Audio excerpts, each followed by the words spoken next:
have it all. I can have it all.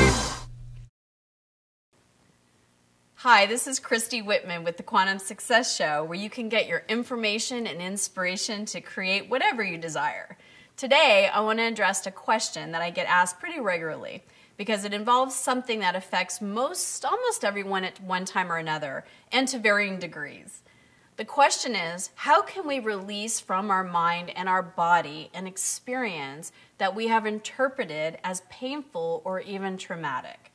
I'm willing to bet that you've known people who continue to carry around some past events and experiences of being maybe betrayed or a memory of disappointment or fear long after that event has passed.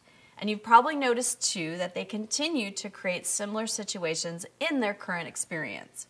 This is because unless we learn how to release them, traumatic experiences can become such a prominent presence in our minds and in our emotions and energy fields that they actually become part of our identity and part of how we think about ourselves. The event might have occurred years ago, but because the energy of it is still activated within us, it continues to be a factor in our present experience. So, how can we release a traumatic experience that we've been carrying around, or guide our clients or our friends to release something that is blocking them if you're a coach? Well, the truth is, it's easier than you think.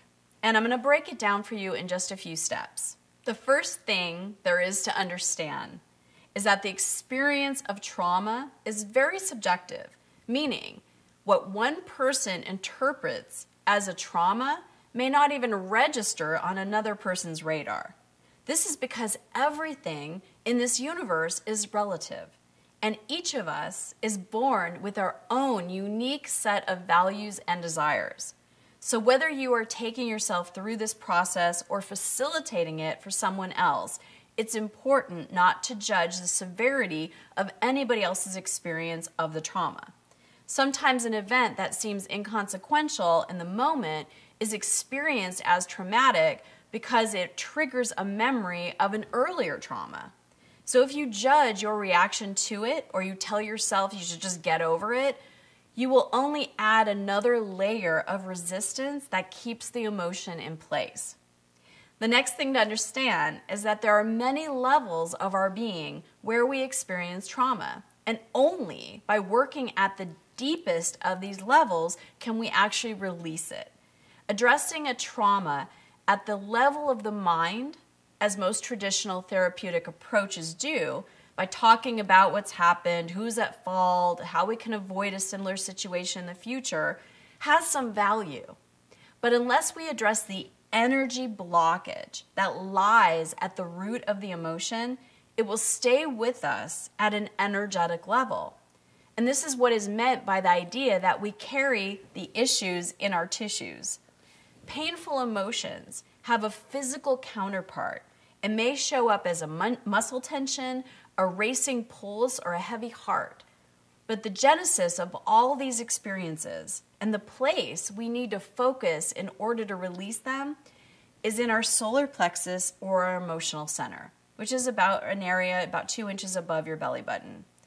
So once you have identified the trauma that you're wanting to release, you can begin by closing your eyes, bringing your attention to your solar plexus area, your emotional body. Use your breath to connect with the experience of what happened at the level of energy.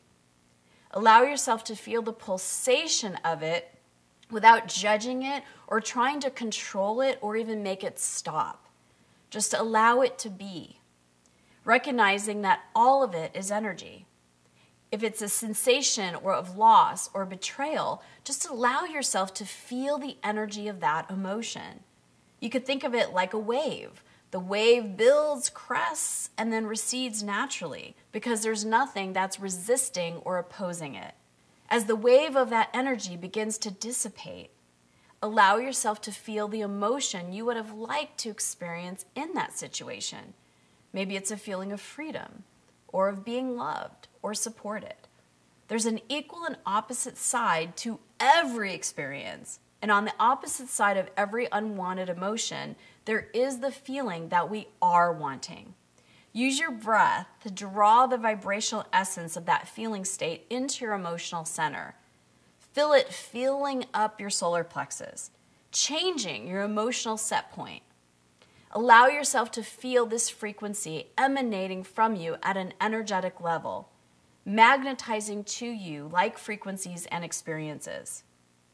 And lastly, before opening your eyes, check in with yourself to see if there's something you could do, some action you could take to help to more strongly anchor this new frequency into your life. What could you do for yourself to continue to source this feeling within you? The essence of coaching, at least the method of law of attraction coaching that I train my coaches to facilitate, is to support our clients in making internal shifts in the energy that they're offering in any situation in order to attract to themselves experiences, people, and situations that resonate in harmony with that frequency. This process may seem simple, but it's so powerful. Try it for yourself and notice how quickly you can shift your energy and therefore your point of attraction. Remember, the universe is always giving you what you ask for, and you ask by the vibration you give out. Thanks so much and have a really great week. Leave me a comment and let me know what you're taking away. Thanks for watching, and here is a related video to watch right now. Also, check out my free webinars on creating whatever you want in your life using the universal laws that I explain in each webinar. So share your thoughts by leaving a comment and continue the conversation at ChristyWhitman.com.